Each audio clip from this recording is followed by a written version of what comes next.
STJ mantém condenação e reduz pena do ex-presidente Lula no caso do triplex do Guarujá. Segunda turma do Supremo mantém condenação do ex-deputado Nelson Meurer do Partido Progressista. O embargante, com a sua conduta, recebeu ao menos R$4.552.000 em vantagens indevidas.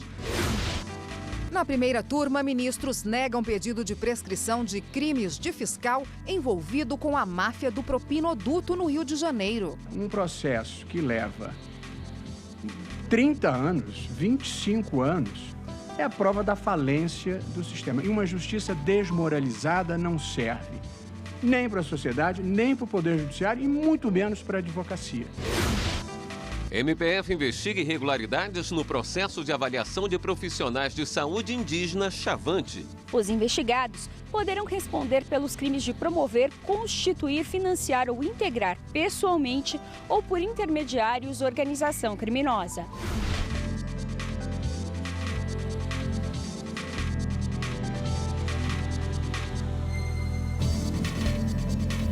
Olá, boa noite. Boa noite. Segunda turma do STF nega recursos de Nelson Meurer e mantém condenação do ex-deputado federal do Partido Progressista. O político foi condenado por corrupção e lavagem de dinheiro. E a repórter Carla Lucena, ao vivo, tem os detalhes da segunda turma para a gente.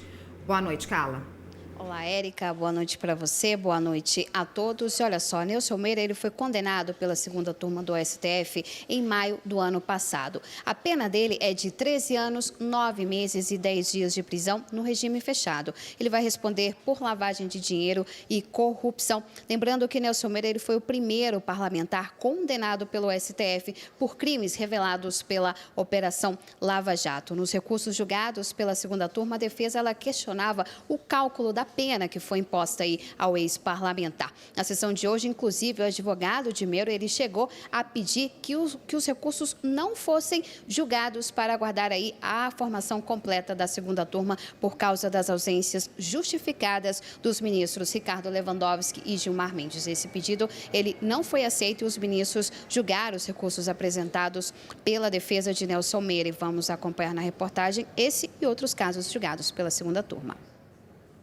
No voto, o ministro Edson Fachin disse que não há nenhuma ilegalidade na decisão que condenou o ex-deputado federal do PP, Nelson Meurer.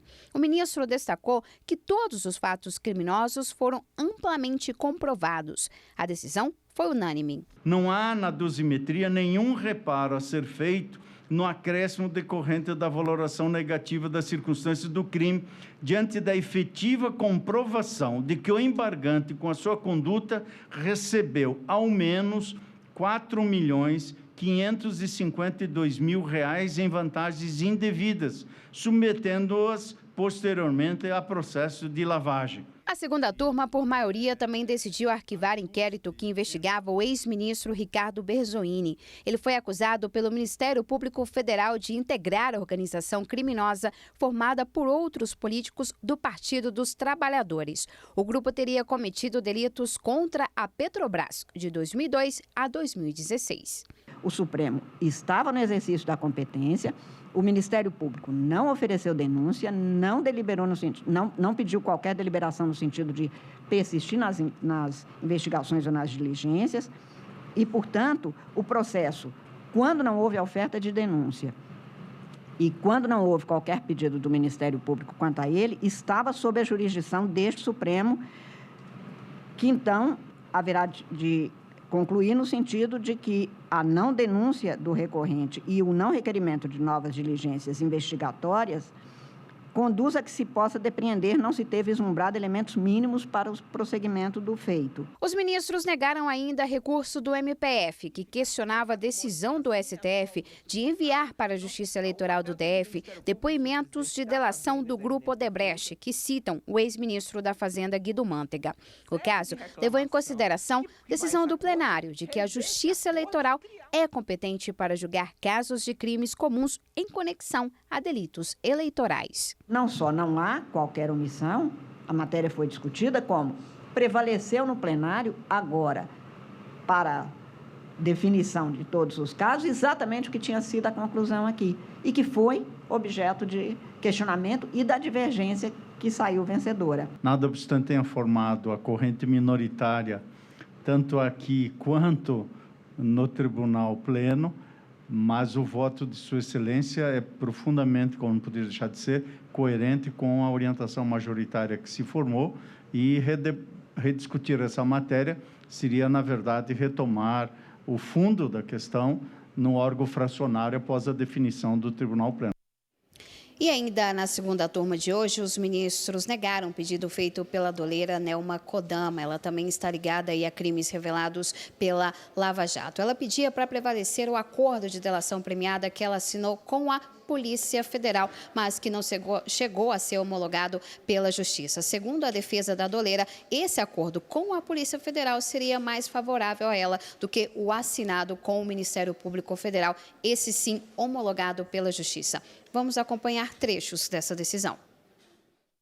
A não homologação do acordo celebrado com a autoridade policial e, em seguida, a homologação de acordo firmado com o Ministério Público não contrariam a autoridade do decidido por esse Supremo Tribunal Federal na ação direta de constitucionalidade 5508, porque se tratam de atos anteriores ao paradigma tido como violado. O caso não é de reclamação pela singela circunstância de não se ter nem qualquer afronta à garantia das decisões do Supremo, porque ela não existia, e, de outro lado, porque também a questão de competência, que é o outro objetivo da reclamação constitucional, sequer é posta em questão neste caso.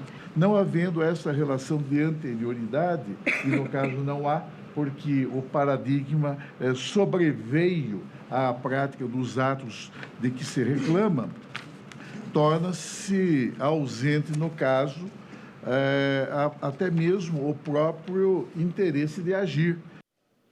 E uma última informação da segunda turma, os ministros confirmaram hoje que o jornalista Paulo Henrique Amorim não precisa pagar uma indenização ao banqueiro Daniel Dantas. O Tribunal de Justiça do Rio de Janeiro tinha determinado que o jornalista teria que indenizar o banqueiro em R$250 mil por danos morais por causa de matérias jornalistas que foram publicadas no blog de Paulo Henrique Amorim. Bom, é isso, e agora voltamos aos estúdios William, Érica.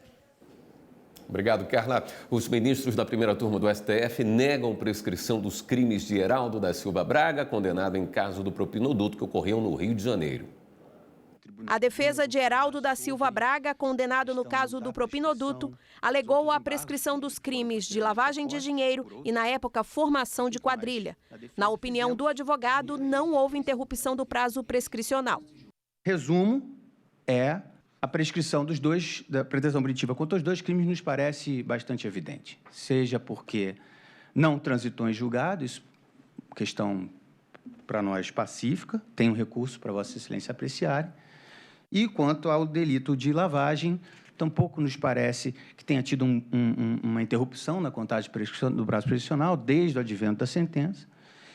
E tampouco entendemos que tenha ocorrido sequer o recurso ministerial dado a evidente preclusão lógica. Antes da Lei 11.596 de 2007, quer depois, o acordo implica a interrupção da prescrição. Mas, por maioria, a primeira turma indeferiu a ordem. Aqui há uma demonstração clara que a duração razoável dos processos, ela também é importante para o réu, que ou quer se ver livre imediatamente daquela persecução penal, ou então quer ver sua situação definida. Agora, vejam que situação teratológica lastimável. Um delito praticado em 99 vai ter a pena cumprida em 2019. Um processo que leva 30 anos, 25 anos, é a prova da falência do sistema. E uma justiça desmoralizada não serve nem para a sociedade, nem para o Poder Judiciário e muito menos para a advocacia. O escândalo do propinoduto ocorreu no final da década de 90 e no início dos anos 2000. De acordo com as investigações, havia uma organização criminosa formada por fiscais e auditores da Receita Federal e da Receita Estadual do Rio de Janeiro. Entre eles, Heraldo. Foi um esquema fraudulento que movimentou aproximadamente 30 milhões de dólares em contas na Suíça. A consultora jurídica da TV Justiça, Karina Zucoloto, tem outras informações da primeira turma para a gente. Boa noite, Karina. Boa noite, William. Boa noite, Karina. Boa noite, Érica. 2 habeas corpus envolvendo acidente de trânsito, é isso? Envolvendo o Código Brasileiro de Trânsito. Em um deles, a defesa buscava a desclassificação do homicídio doloso para homicídio culposo para tentar afastar que o paciente, o autor do habeas corpus, fosse julgado pelo tribunal do júri. Esse caso aconteceu na cidade de São Paulo e que o autor desse habeas corpus estaria trafegando com o seu Porsche numa via pública cuja velocidade era de 40 km por hora. Ele trafegava a aproximadamente 120 km por hora quando colidiu com o veículo da vítima, vindo causar-lhe o óbito. Então, faleceu a vítima e o juiz de primeira instância, após ficar comprovado que ele estava dirigindo, além da alta velocidade, também estava embriagado. Essas duas circunstâncias levaram o juiz de primeira instância a pronunciar este réu para que ele fosse julgado por homicídio doloso em razão do chamado dolo eventual, ou seja, ele embriagado assumiu o risco de causar aquele resultado, encaminhando, portanto, o julgamento ao tribunal do júri. A defesa recorreu, o STJ negou e aqui no Supremo Tribunal Federal conseguiu uma liminar no ano passado para suspender o julgamento perante o tribunal do júri, que seria em maio do ano passado, de 2018, até o julgamento de mérito do habeas corpus, que se deu na sessão de hoje na primeira turma. Por maioria, os ministros entenderam que o juiz de primeira instância agiu conforme os fatos trazidos nos autos. Essas duas circunstâncias, a embriaguez e a alta velocidade, foram suficientes para essa pronúncia, mas cabe ao tribunal do júri decidir se houve dolo eventual ou não, e não ao Supremo Tribunal Federal. E por maioria, acabaram indeferindo a ordem, vencidos apenas o ministro Marco Aurélio, que concedia, e o ministro Luiz Fux também, que acabava seguindo a mesma linha do ministro Marco Aurélio. E um outro caso, bastante diferente desse, mas também com um evento morte, em razão de uma discussão no trânsito, envolvia um policial rodoviário federal.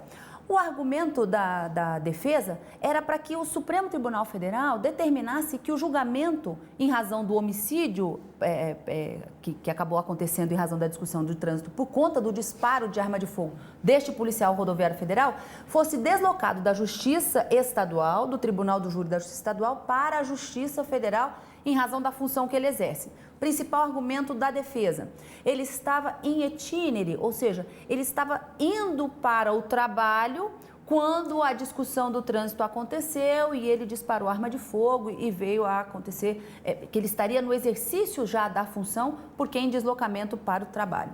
O ministro Marco Aurélio indeferiu a ordem e entendeu que ele não estava, que os fatos não se deram em razão do ofício, ele estava em carro particular, ainda não havia chegado ao local do trabalho, manteve a competência da Justiça Estadual. Mas esse caso deve ser retomado na primeira turma, porque o ministro Alexandre de Moraes pediu vista, vamos aguardar. Amanhã temos sessão dupla? Amanhã é sessão plenária. No período da manhã, o ministro Dias Toffoli separou apenas para julgamento de listas, processos em listas, e à tarde a sessão ordinária, normalmente a partir das 14 horas. E à noite você aqui com a gente no Jornal. De novo. Ok. E ainda nesta edição, a MPF investiga irregularidades no processo de avaliação de profissionais de saúde indígena Chavante. Os investigados poderão responder pelos crimes de promover, constituir, financiar ou integrar pessoalmente ou por intermediários organização criminosa.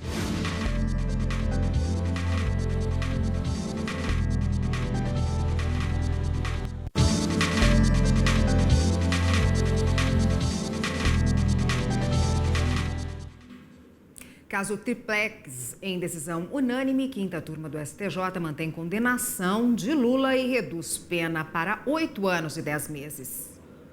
O julgamento começou com a afirmação do presidente da turma, Reinaldo Soares da Fonseca, de que todos os processos estão recebendo o tratamento devido no Superior Tribunal de Justiça, principalmente os que dizem respeito à liberdade, e esclareceu que esta é a primeira vez que o agravo regimental no recurso especial é julgado. Após a abertura da sessão, o relator do caso, o ministro Félix Fischer, leu um resumo do relatório de mais de 170 páginas e deu parcial ao provimento ao agravo regimental. Para o relator, a pena de 12 anos e 1 mês de prisão por corrupção passiva e lavagem de dinheiro deve ser reduzida para 8 anos, 10 meses e 20 dias de reclusão e a pena de 280 dias multa para 175 dias multa. O relator manteve o valor de cada dia multa em 5 salários mínimos. Sobre a reparação de danos do suposto proveito econômico do ex-presidente Lula, resultante da diferença do apartamento 141 com o triplex, mais as reformas, o valor foi fixado em R$ 2.424.971. Logo depois, foram lidos os votos dos demais ministros que integram a sessão. Jorge Mussi e o presidente da 5ª Turma, Reinaldo Soares da Fonseca, também votaram pela redução da pena de Lula. Com isso, a pena do ex-presidente, preso desde abril do ano passado, deve ser reduzida para 8 anos, 10 meses e 20 dias. O ministro Ribeiro Dantas também acompanhou o voto do relator para reduzir a pena e diminuir a multa aplicada ao ex-presidente Lula. O ministro Joel Ilan Paciornik não participou da sessão de julgamento. No Mato Grosso, o MPF investiga irregularidades no processo de avaliação de profissionais de saúde indígena Chavante e também o desvio de recursos públicos por meio de pagamentos indevidos. Segundo denúncias recebidas e apuradas pelo Ministério Público Federal no Mato Grosso, o processo de avaliação dos profissionais de saúde Chavante foi realizado contrariando a portaria que regulamenta o procedimento. A medida determina que representantes da FUNAI e do MPF devem participar da seleção. Outros problemas também foram identificados, como desvio de recursos públicos para pagamentos indevidos de funcionários até já falecidos. O MPF abriu inquérito civil para apurar as denúncias. Os investigados poderão responder pelos crimes de promover, constituir, financiar ou integrar pessoalmente ou por intermediários organização criminosa. Não é ilegal fixar horários diferentes para entrada e saída dos hóspedes em hotéis. O STJ aceitou um recurso especial de uma rede hoteleira para que os estabelecimentos possam, por exemplo, definir 3 horas da tarde para o check-in e meio-dia para o check-out. A decisão do STJ reverte a condenação de uma rede de hotéis no Tribunal de Justiça de São Paulo, em ação movida pela ANADEC, Associação Nacional de Defesa da Cidadania e do Consumidor. O TJ estadual condenou a empresa a devolver aos hóspedes o correspondente a 3 horas por dia, retroativo aos últimos 5 anos. Os valores se referem ao tempo supostamente suprimido dos clientes, considerando que o total de cada diária deveria ser de 24 horas. O hotel fazia o check-in às 3 horas da tarde e o check-out ao meio-dia. O relator do recurso no STJ, ministro Paulo de Tarso Sanseverino, afirmou que é necessária uma interpretação razoável da lei federal que estabelece a diária de 24 horas. O relator do recurso ressaltou que já existe um consenso entre hóspedes e hotéis em relação à necessidade de reservar um tempo para arrumar a cama, fazer faxina e reabastecer o frigobar dos quartos. Portanto, para o ministro, não há qualquer prática abusiva nesse sentido, principalmente como no caso julgado, o estabelecimento informa claramente os horários de entrada e saída dos clientes. Para o presidente do Sindicato dos Hotéis do Distrito Federal, Jael Antônio da Silva, se a determinação de ressarcir os hóspedes pelos últimos 5 anos fosse mantida, as empresas enfrentariam uma grave crise financeira. Ele acrescenta que os quartos são apenas uma parte do serviço de hospedagem. Se cada hóspede ficasse a critério de cada hóspede e ter que pagar também essas diárias, imagine qual que seria o custo dessa diária. Não é para você atender apenas desejos de um ou de outro hóspede. Acho que é importante registrar essa questão dessa segurança jurídica que a decisão do STJ trouxe para os empresários do segmento de hotelaria. E no próximo bloco, o CNJ mantém suspenso o pagamento de auxílio alimentação pelo TJ de Pernambuco. Por unanimidade, o plenário do CNJ confirmou a decisão liminar do ministro Humberto Martins.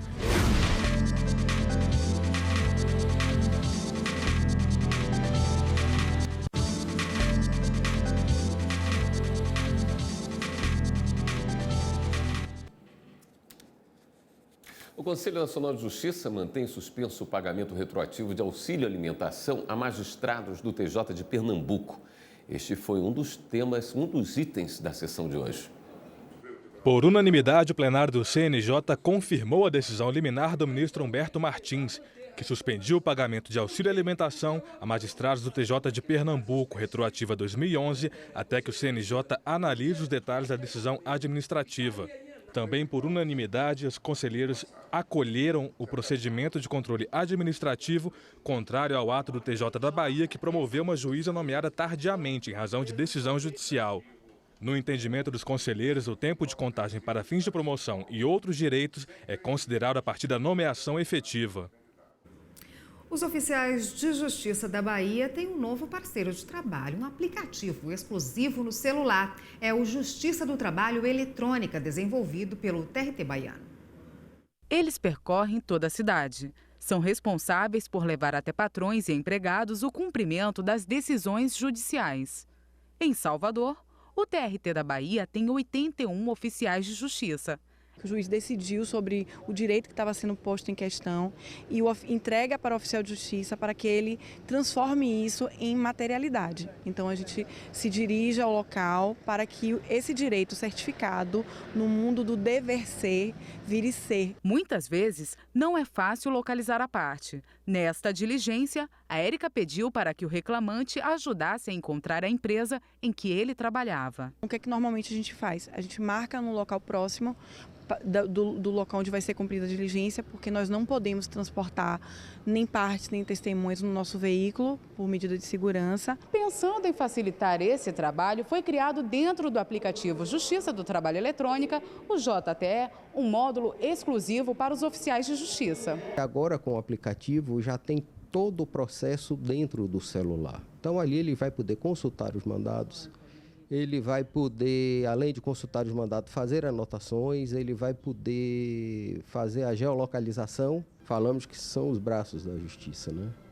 E muitas vezes nós não conseguimos, de fato, um exemplo, notificar uma parte em um local inacessível, e o oficial de justiça é quem faz isso. É, sem dúvida nenhuma, uma função essencial para o funcionamento da justiça. E agora vamos dar um giro na rede para saber das últimas notícias.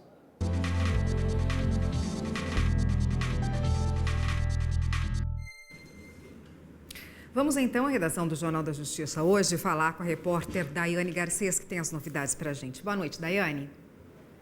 Boa noite, Érica, William e todos que nos acompanham. E a Justiça do Distrito Federal autorizou o ex-senador Luiz Estevão a cumprir o restante da pena em liberdade a partir de 2021. Ele está há 3 anos no complexo penitenciário da Papuda, em Brasília. Assim, quando completar 5 anos e 8 meses, vai para o regime aberto. Luiz Estevão foi condenado a 26 anos de prisão por fraudes na construção do Tribunal Regional do Trabalho em São Paulo.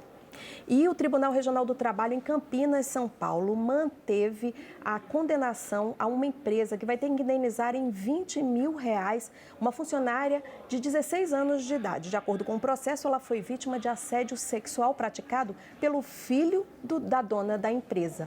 De acordo com a decisão, deve ser revertida também a dispensa por justa causa em virtude do abandono do emprego. E quem vai ser indenizado também é um militar da reserva em Juiz de Fora, Minas Gerais. O sargento, ele era músico do Exército e contratou um seguro de vida que garantia todas as doenças pré-existentes, a cobertura de doenças pré-adquiridas por causa do trabalho. Assim que ele percebeu que estava com problemas na audição, aí já acionou a seguradora, que não pagou, por entender que o motivo da surdez não foi a atividade profissional. Mas o Tribunal de Justiça Mineiro entendeu que ele tem direito. E a Justiça Federal determinou que o município de São Luís e o governo do Maranhão tomem todas as medidas para adequar as estruturas de 2 hospitais conhecidos como Socorrão 1 e Socorrão 2. A decisão é para que haja também uma organização de todo o Sistema Único de Saúde da capital para criar leitos de retaguarda e, com isso, evitar o problema da superlotação. Essa determinação da Justiça Federal atende a uma ação civil pública do Ministério Público Federal no Maranhão. Quer ver alguma das nossas reportagens? Então acesse nosso canal no YouTube, TV Justiça Oficial. A todos uma ótima noite. Érica, William. Obrigada, Daiane. Esta edição do Jornal da Justiça fica por aqui. Uma boa noite para você. Continue com a programação da TV Justiça. Boa noite e até amanhã.